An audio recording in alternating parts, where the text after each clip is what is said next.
I'm Barry Tramel, and I know who the Thunder should draft in the NBA draft on Thursday. The guy from Montenegro. And you would pronounce that guy's name how? I'm John Rohde with the Oklahoman from the Opubco studios. Welcome to the press row. And Barry, it's Nikolai Mirotic, I think. That's who I think the Thunder should take. Who do you think they should take? I don't have any idea. I got to be honest with you. If you made me tell you what continent Montenegro was on, I would have to say I'm guessing. But I think the Thunder should go international. What they did with Serge Ibaka 3 years ago, 24th pick, take a flyer on a guy, stash him in Spain or some such place, see how he develops. He developed pretty well.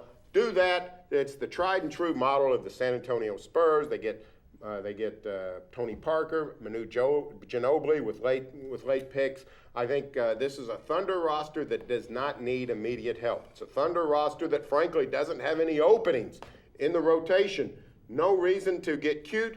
Go for one of these international guys. The Thunder, some people in the NBA, the Thunder and Sam Presti, one of them, have an eye for internationals. Some teams do not. So take advantage of that edge.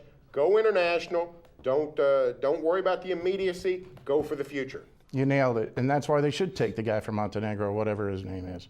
Here's the deal. He just signed an extension. He plays over there, Real Madrid, signed an extension. He's now signed through the 2015 season. The buyout is $3.6 million, which isn't a bunch, but it's too much. And the Thunder, as you said, they got patience.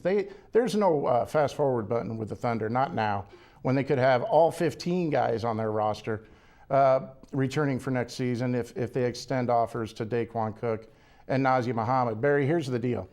What about Kyle Singler? He kind of fits the mold, great attitude, very smart, good size, 6'8", 225, 230-ish, a Jeff Green kind of body. Do you take a flyer on him, which really isn't that big a flyer given where he played ball? I guess. I mean, it'd be all right. I mean, they need a backup for Kevin Durant. Daquan Cook sort of filled that role, but that's not really what he does. He comes in. He ended up playing. He's Durant's backup, but at the end of the day, he ended up playing with Durant more often than he played without him.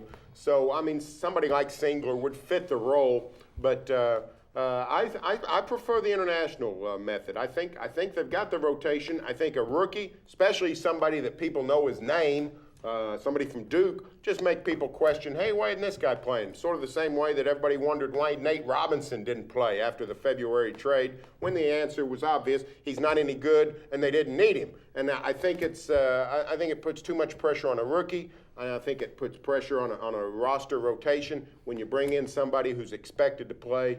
I like the international method. Another option is not to do anything. Trade your pick. Get rid of it for a future pick.